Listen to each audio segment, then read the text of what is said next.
Guys, I'm Steve. Welcome back to the channel. Welcome back to another video. If it's your first time stopping by the channel, hit that subscribe button. Trust me, you won't regret it.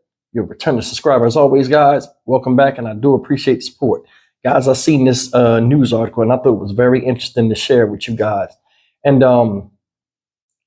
it's surprising how, family can't get along. And it's also surprising to me a lot of times how people have children and they pick and choose what's justifiable or not, even though it bends the very fabric of common sense a lot of times. Today, I'm going to talk to you about a story out of Cleveland, Ohio. Shout out Cleveland, by the way. And it's involving this young man up here. Now, granted, this guy is only 20 years old. His name is Rodney Curley of Cleveland, Ohio. And he was sentenced recently in the Cleveland court for killing his own brother. Pictured here, 23-year-old tymeirhale-dial. If that is not sad enough, guys, now these guys was half siblings, and I want you to remember that. They were half sibling, half brothers. If this is not bad enough, what ensued at the sentencing is almost as bad as the crime, in my opinion. It's amazing how us, black folk, have, even in times of like tragedy, we can't get it together and focus, or at least do the right thing by those we either don't want to see or deal with, but it's the right thing to do out of respect. Take a look at this story. I don't want to tell you about it. Just take a look at this story and tell me what you think of this.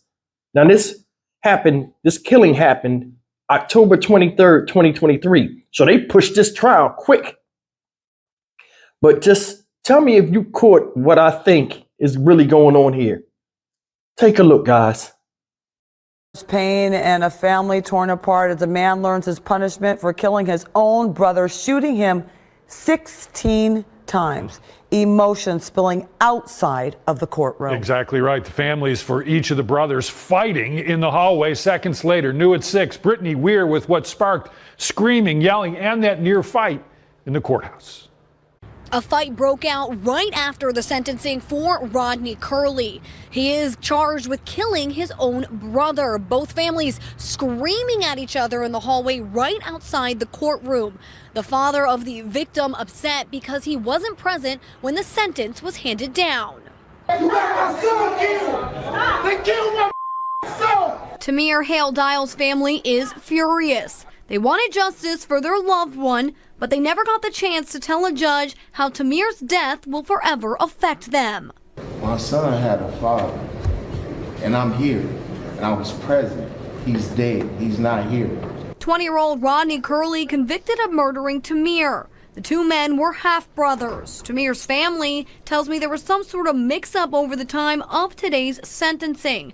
After learning of this, Judge Margaret Russo pulled Tamir's family into the courtroom, apologizing for any confusion. I never told anybody anywhere to tell anybody they couldn't come in. This is a public courtroom. You're all allowed in. Raymond Curley was convicted of involuntary manslaughter along with other charges. The prosecution revealing that Raymond shot Tamir 16 times as he tried to run away. Tamir made a statement to his brother, Mr. Curley, "You're not anything without your gun." And Rodney's response was, "I don't fight, I kill. I shoot to kill." Rodney and Tamir's mother in tears as she took the stand, explaining how she lost both of her sons that day. And I know he did what he did, and he ruined my life. And he took Tamir's life, and he ruined his own life.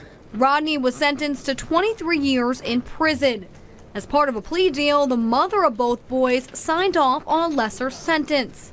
Normally, everyone, including the victim's family, needs to be aware of the plea deal. However, Tamir's father said he never knew. She should have never been able to sign off on something when she was the main person, the reason why my son is dead. The father of the victim handed the judge the letter that he never got to read in court, wondering if it would have made a difference. In Cleveland, Brittany Weir, 19 News. All right, guys, that's the sad story of what happened to Tymeirhale Dial, may he rest in peace. A simple sibling disagreement ends in Cain killing Abel again. And I'm gonna be honest with you. I'm gonna break this down in a couple of different ways. First thing I'm gonna say this.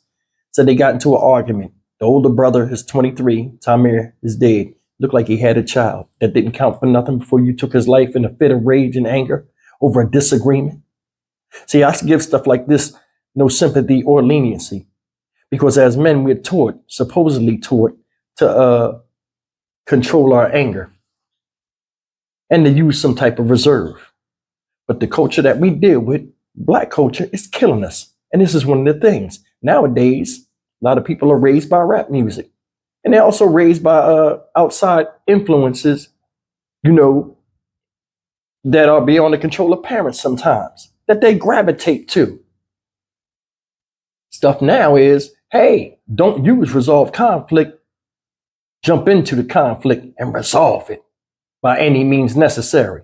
It's like a gun nowadays is no more than an extension of one's arm when it comes to some of us. Now I'm gonna tell you something. They were arguing. Older brother said, you ain't shit without that gun.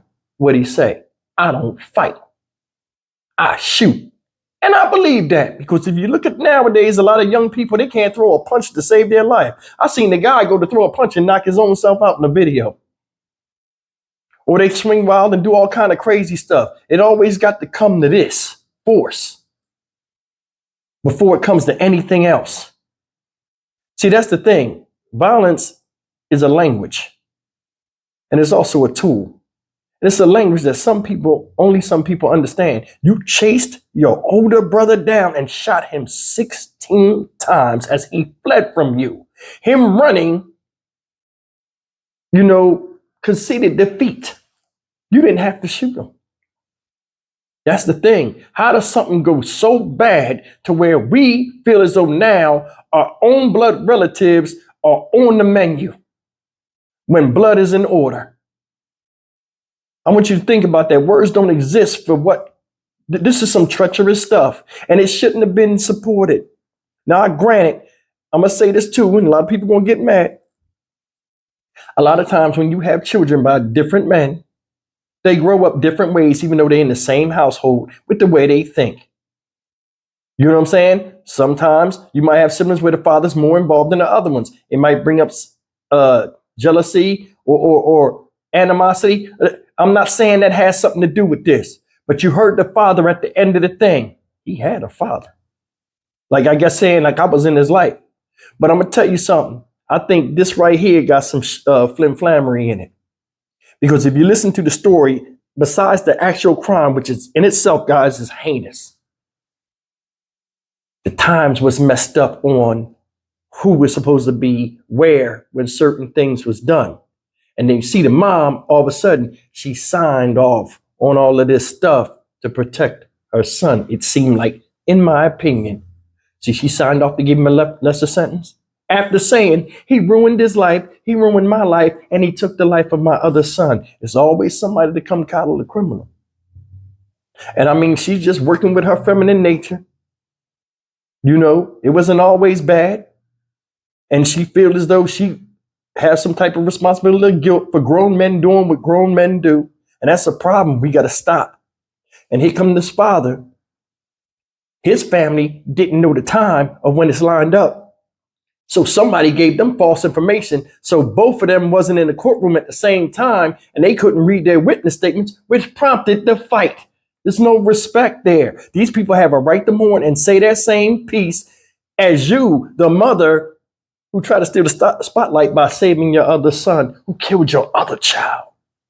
And that's just how I think. A lot of people get upset, but then again, I mean, come on, man. Come on. That man had a right just as much as that woman. And then the thing is this, had it to where you knew he wasn't there. Why didn't you call him? Hey, where y'all at? The trial is starting. Where's your family? That right there raises an eyebrow. They did not want them in the thing when things was getting worked behind the scenes. And then here come the judge looking crazy, having to pull him to the side like, hey, I didn't tell nobody that. Wait a minute, it's a misunderstanding. And that's the thing. When you go into court, You get the documentation and you hear it from the court people. Don't go by other people that you entrust. You think gonna do the right thing by you that didn't do the right thing by you and your son in the first place. You heard what the guy said at the end. He said, I'm upset about this whole thing because of her. She the reason why the kids got killed. My son got killed in the first place. I don't know what he meant by that, but it's some stuff that's underlying that nobody knows about. All in all, man, this thing is heartbreaking to me. It is. Y'all never had no good times where it was a level of respect between y'all where you wouldn't want to kill each other? Think about that man had a baby. That wasn't enough to spare his life or just walk away. You have a problem with a brother, man, and you're a grown man, just don't deal with him no more. Seriously, don't deal with him no more. You killed your older brother who had looked like a little baby girl, your niece. What are you going to tell her? Once again, breaking the fabric of whatever fabrics we have that are already tattered and trying to keep us together as people. But you don't want nobody wants you to talk about this. Don't talk about this. You never see leaders talk about this stuff. BLM, you won't hear them say nothing about this. Why? Because they don't make no money off of this. And they would have to talk all day till they run out of breath because there's more stories after this one, after the next one, and after the next one. It's a growing virus that's moving amongst us as a people, and don't nobody want to say nothing. In 20 years, you watch. You'll start seeing dead bodies on the road, like roadkill on the side of the road. It'd be nothing to see a dead woman, a dead child anywhere. And then they're going to come through, really militarize the police force and say, you know what? We got to stop this crime because it's going to start affecting them. And it's the thing that's funny. It's going to look real racist when they come down on all this stuff where they're setting everybody up that looks a certain way and then drop the hammer on them. And there's going to be a bunch of people that's deaf, dumb, and blind on the sideline, caught up in it, still caught up in the colored spectrum. Oh, they're killing us. Oh, they're doing. You see this thing building. America moves in cycles. Always a common enemy. Right now, it's Israel. You see people fighting with Jewish people and stuff. Ain't got nothing to do with that over there. Earlier before it was Vietnam. Then we had Asians under attack. We had the 9/11 stuff. Everybody was a terrorist. All this type of stuff. You could be from India as long as your skin and your hair match what they think somebody look like. You have a beard. You one of them. Y'all better wake up out here. Because the devil is dancing and it all over a lot of people's heads and they think it's euphoria. This is sickening. This is sickening. I don't deal with the Bible, but I know the Cain and Abel story and you just seen it unfold right in front of your face. And then after that, it's still people that feel as though even though it was wrong, yeah, it was wrong, but the but is dismissive to the real thing. This should have never happened in the first fucking place. I'm Stock Market Steve for the Dynamic Reason channel. As always, like, comment, share, and subscribe. I'll see you in the next video. Take care.